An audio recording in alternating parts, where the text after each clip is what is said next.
Hey, what's going on, boys and girls? My name's HuntinNoobs, and I'm actually going to do something a little different this time, guys. Not different. It's going to be a little bit of more of on a serious note. Excuse me, that was all in your ear.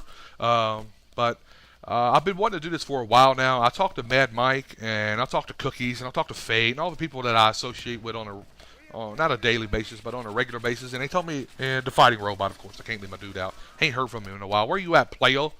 But anyways, they all told me I should do this, and I really didn't know how you guys would take to this. But basically, it's me trying to give you guys an idea of what life I went through, just some of my stories, because I'll tell them stories, and they're like, "Damn, dude, you gotta tell people this stuff, man." So just stuff that I've been through, that I've seen, and unfortunately, it was at a very young age.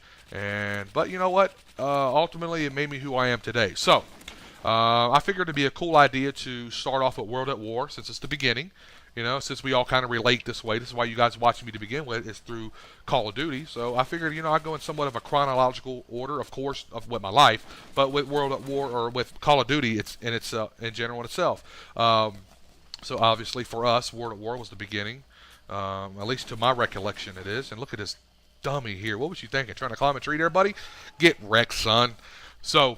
With that being said, guys, I'm not going to talk much about the gameplay because it is what it is. I think I went like 42-6, maybe 43-6, something like that. Spoiler!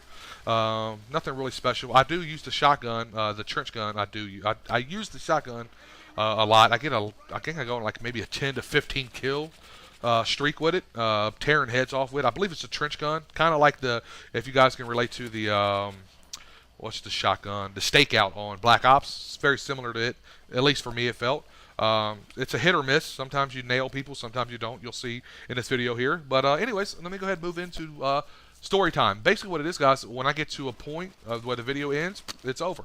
I figured the beginning is always important, so the videos are going to be a little bit longer.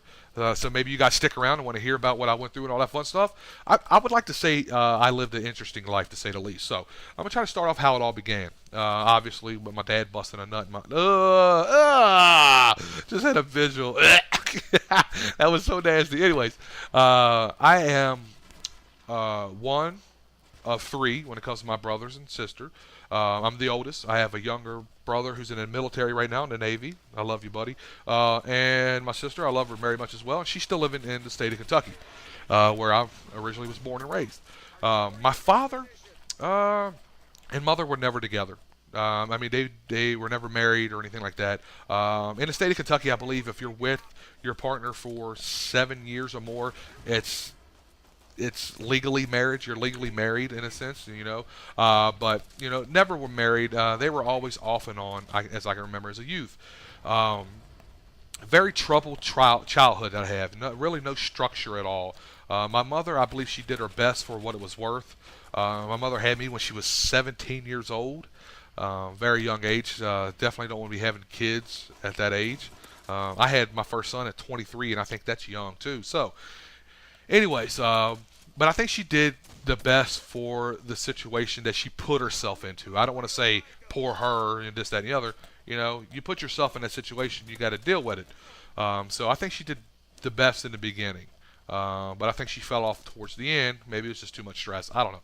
That'll be in the later videos and all that fun stuff. So we grew up in, from my recollection as a child, we grew up where I can start remembering. We grew up in this place called Ida Spence, a.k.a. Little Africa. Why they call it Little Africa? Because it was populated pretty much by all African-American black people. It was where I grew up at.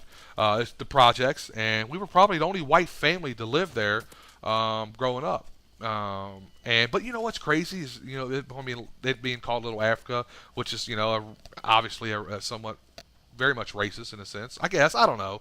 It all depends where your butt starts to get hurt at. But I tell you what, man, as a child, I can never, ever remember a racist moment.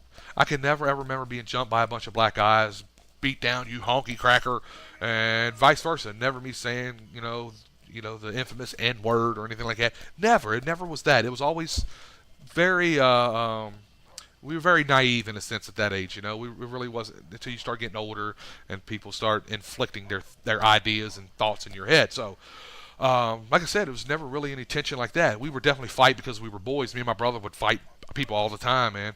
And going and ripping around through the streets. My mother was working, a single mother by herself. My father was in prison, pretty much in and out of prison, my entire youth.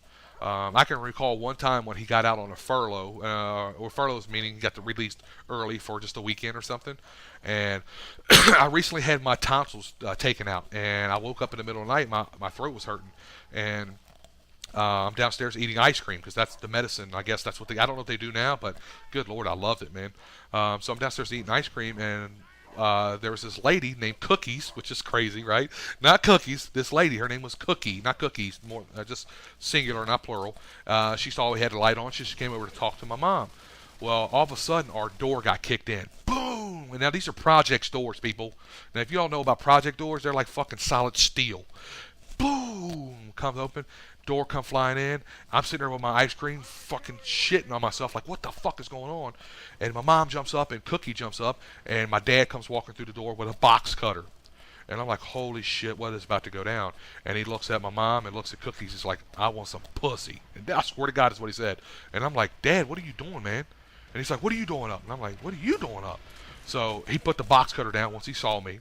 And my mom's like, get the fuck out of here, motherfucker. So they start fighting. Now, my dad is like 5'9", 5'10", and fucking beast of a man, dude. I'm talking a beast of a man when we were younger. Just diesel strong. I've seen him beat the brakes off of people before. I've seen him beat the brakes off 2 or 3 people at the same time. Just like one of the baddest dudes I've ever met in my life, to be quite honest with you. And I'm a pretty tough son of a bitch myself. So him and my mom start fighting. So he starts beating the brakes off my mom. Of course, I'm screaming. Cookie's just like, get off of him, Larry. She's like, I told her to call 911. He's like, you call 911, I'll fucking cut your ass up. It was crazy, people. Crazy. And that happened throughout my entire childhood. A lot of, situations and stuff like that in itself. It was crazy. And it's just one moment, My dad had his good moments too. I can remember going out with him and hang out with him. He'll take us out, stuff like that. I remember one time, this is no lie, he took us out, and he took me and my brother out, and he got us. Well, now we're like 6 years old, 7 years old. He got us drunk. We're destroyed, man. They're drinking beer. I mean, it's just no lie, people. This is all true story. So we come home, and this is what my mom told me. Of course, I don't remember any of this. And he brought us in the house, and my mom was fucking irate, dude. And she made him watch us. Like, you're taking care of these kids. You're lucky I don't call the cops, this, that, and the other. You're not leaving these kids on me after drunk. So, I don't know. This the stuff that I remember. I remember coming in from the house one day, and my mother had a butcher knife to my dad's throat, man. And I was like, oh, okay, what the fuck happened here? And I don't remember how it broke up or anything like that. And I can remember one time coming home from school, my dad was beating the shit out of my mom in a corner, and my uncle, his brother, was trying to take me upstairs to go to our room. And the very next week I come in, my dad's beating the shit out of my uncle in the same corner, and my mom's taking us upstairs. So I don't know. It's a very dramatic, sad childhood that I have. I don't believe my brother and sister remembered any of it, because luckily for them they were too young. But it was very, very traumatic on you in the sense of being a kid and stuff, which led me to hang out with wrong people, with the wrong crowd, do stupid things. So we lived in that area there for probably about, I don't know, maybe 8 years, maybe. And then we'd moved to the out of the projects to the inner city, to the slums, I should say. And I got in a bunch of trouble in school and stuff like that. I got expelled out of school twice for lighting off. I lit off a pack of firecrackers in class one time. Let's just say that was funny and not funny at the same time. Teacher was pissed. And the second time, we had to clean our desks off every time before we left. And when I was spraying, I was grabbing the Ajax or whatever the hell the bottle was. I was standing behind a teacher pretending like I'm spraying her, and all the students were laughing. So she turned around and see me with the bottle. She's like, you better not think about it. And I was like, just playing around. And I swear to God, this thing had a hair trigger, people. And I barely hit this trigger. That's all I saw was a big film of moisture come out of this bottle and just cover her face and head. I was like, holy shit. She was so mad. She jumped up, grabbed my arm. Let's go! Starts jerking me to the principal's office. Well, I jerk out of her arm. Like, I know I'm in trouble now. You're not going to jerk me around now. I know I'm screwed. So I was like, get the fuck off me. So I got expelled.